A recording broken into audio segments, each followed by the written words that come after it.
Hello नमस्कार प्यारे विद्यार्थियों, आप सभी का प्रभा एकेडमी में दिल खोल के स्वागत है। तो कैसे हैं आप सब लोग? उम्मीद करता हूं कि आप सब लोग स्वस्थ होंगे और मस्त होंगे। और दोस्तों, जैसा कि आपको बताया कि कक्षा 10 का रिजल्ट जारी हो चुका है, राजस्थान बोर्ड का, छत्तीसगढ़ बोर्ड का और बिहार बोर्ड का, और जो भी हिंदी मीडियम के हमारे बच्चे जुड़े हुए थे, लगभग सबका रिजल्ट है वो जारी हो चुका है। तो आप सबको सबसे पहले बहुत बहुत बधाई और आपके सुनहरे भविष्य की ढेर सारी मंगल कामनाएं। तो दोस्तों, कक्षा 10 के बाद राजस्थान और भी बहुत सारे स्टेट है, वहाँ पर क्या होता है, जब आप 11th में जाएंगे तो 11th में आपको एक स्ट्रीम्स, आपके सब्जेक्ट जो है वो चयन करना होगा, उनका सिलेक्शन करना होगा। और यहाँ पर सबसे बड़ी दिक्कत ये आती है कि आप कौन सा सब्जेक्ट लें, 11th में आप कौन सा सब्जेक्ट पढ़ें। तो देखो, इसके लिए आपको कुछ बातें, जैसे कई सारे लोग आपको कहेंगे कि तुम मैथ्स ले लो, तुम बायोलॉजी ले लो, तुम कॉमर्स ले लो, तुम आर्ट्स ले लो, ये सब्जेक्ट ले लो, ये ले लो। तो आपको कैसे किस सब्जेक्ट को लेना है, इसके लिए आपको क्या करना होगा, इसके बारे में आज हम लोग बात करेंगे कि किस तरह से आप डिसाइड करें कि आप ये सब्जेक्ट लें। तो सबसे पहले देखिए, आपको मैं स्ट्रीम्स की बात करूं, जब आप जाएंगे 11th में जाएंगे तो आपको 3 स्ट्रीम्स मुख्य रूप से मिलेगी। 3 स्ट्रीम्स में एक तो आपको आर्ट मिलेगी, हिंदी में लिखता हूं ताकि आपको भी समझ में आए। एक तो आर्ट्स मिलेगी और एक मिलेगी, आपको यहाँ पर लिख देता हूँ, साइंस, यानी कि विज्ञान वर्ग जो कहते हैं ना वो, और एक मिलेगा आपको कॉमर्स। ये 3 आपको ध्यान में रखना है, कॉमर्स, आर्ट्स और साइंस। अब देखिए, आपको आर्ट्स लेना है या कॉमर्स लेना है या साइंस लेना है। देखिए, आजकल क्या है कि जैसे आपको पता है परसेंटेज बहुत बन रहे हैं। अब परसेंटेज बन रहे हैं किसी के 99, किसी के 80, 85, 90। लेकिन महत्वपूर्ण बात ये भी तो है कि क्या आपको, आपके जो परसेंटेज है उतना आपको आता भी है। कई बार क्या होता है कि परसेंटेज हमें भी और आपको भी पता है परसेंटेज किस हिसाब से बन रहे हैं। तो ऐसा नहीं है कि आपके 99 या आपके 80 परसेंटेज बन गए। पुराने समय में क्या होता था, जो फर्स्ट डिवीजन आता था वो सोचता था मुझे साइंस लेनी है। क्या लेनी है?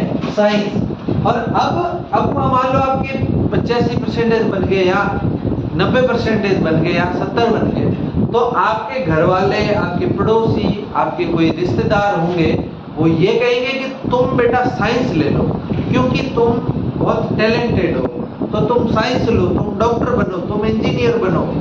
तो इस तरह का आपको प्रेशर दिया जाएगा। लेकिन महत्वपूर्ण यह है कि क्या आप जो सब्जेक्ट लेना चाहते हो वो सब्जेक्ट में आप अपना इंटरेस्ट रखते हो कि नहीं रखते हो। महत्वपूर्ण बात यह है कि मान लो आपको अगर साइंस वर्ग की बात करें, आर्ट्स में हमारे पास बहुत सारे सब्जेक्ट है। जैसे आप 10th की बात करें तो जैसे आप देख लो SST, जो आपका सामाजिक था, सामाजिक है, या फिर आपका हिंदी है, भाषा है, आपकी इंग्लिश है। ऐसे विषय में अगर आप रुचि रखते हो तो सामाजिक जैसे विषय में, जिसमें आपके राजनीति हो गई है, जिसमें आपकी भूगोल हो गई, जिसमें आपका इतिहास हो गया, इकोनॉमी यानी कि अर्थशास्त्र, इस तरह के जो सब्जेक्ट है उनमें आपकी रुचि है, आपको अच्छा लगता है उन्हें पढ़ना, आपको आसानी से समझ में आता है, आपको पढ़ने में मजा आता है, तो आप लोगों को आर्ट्स की तरफ रुझान करना चाहिए। बात आती है साइंस की। देखिए, साइंस वर्ग में हम ऐसे कह सकते हैं, मुख्य रूप से एक तो आपका बायो चलता है, बायोलॉजी कह सकते हैं, या इसे हम जीव विज्ञान कहते हैं, और एक आपका मैथ्स चलता है, मैथ, इसे हम गणित कहते हैं। देखिए, अगर आप लोग 10th में थे तब आपको साइंस में, विज्ञान में अच्छा इंटरेस्ट था और विज्ञान आपको अच्छी लगती है, आपको नई नई चीजें देखना, नई नई चीजें करना बेहतरीन लगता है, मजा आता है उनमें, तो आप लोगों को साइंस में बायो ले लेनी चाहिए। दूसरा, अगर आप लोगों को लगता है कि नहीं सर मुझे तो गणित बहुत बेस्ट लगती है, बायोलॉजी ठीक नहीं, बायोलॉजी से अच्छी गणित लगती है और आप गणित में बेहतरीन कर सकते हो और गणित को पढ़ने में आपको मजा आता है, आप चाहो तो आप 2 घंटे, आप चाहो तो 4 घंटे, आप 8 घंटे पढ़ सकते हो और आपको कोई किसी तरह की कोई दिक्कत नहीं होती, तो आप लोगों को कौन सा सब्जेक्ट ले लेना चाहिए, आपको मैथ्स लेना चाहिए। ठीक है, अगर हम कॉमर्स की बात करें तो आप अगर बिजनेस में, आप बैंक में इस तरह के जो विषय हैं, अकाउंटिंग में, हिसाब किताब में आप इंटरेस्ट रखते हो तो आपको कॉमर्स ले लेना चाहिए। तो इस तरह के मुख्यतः हमारे पास कॉमर्स तो बहुत कम विद्यार्थी लेते हैं, लेकिन यहाँ पर आर्ट्स और साइंस में बायो और मैथ्स में था। अब बात आती है ये सब्जेक्ट आपको चयन करने होंगे। इस तरह से आपको देखना होगा कि मुझे ये सब्जेक्ट पसंद है, मुझे बढ़िया लगता है, तो ही आपको सब्जेक्ट लेना है। और बात करें हमें बायो और मैथ्स में, तो देखो अगर आप क्या बनना चाहते हो, बायो का सबसे बड़ा टारगेट है डॉक्टर बनना चाहते हो और आपको डॉक्टर जैसे लाइन में बढ़िया इंटरेस्ट है तो आप लोग सिर्फ बायो लीजिए। अगर आप इंजीनियर बनना चाहते हो,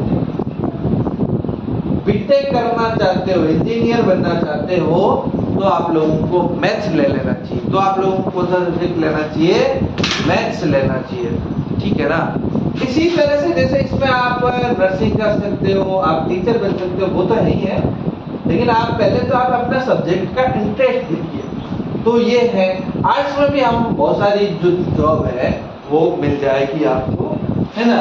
तो सब्जेक्ट का चयन जो ऐसे करना है कि आपको उसमें होना चाहिए बहुत ही बढ़िया इंटरेस्ट। ऐसा नहीं है कि आपने, आपके घर वालों ने कह लिया, आपने मैथ ले ली या आपने बायो ले ली, लेकिन आपको बायो में भी तो आपको बेहतरीन सब्जेक्ट मिलते हैं, केमिस्ट्री मिलता है, फिजिक्स मिलता है, उन्हें समझने में दिक्कत आ रही है, आप उन्हें पढ़ ही नहीं पा रहे हो, आपको दिक्कतें आ रही है, तो फिर घर वालों के प्रेशर में आके कभी भी अपने सब्जेक्ट का चयन नहीं करना है।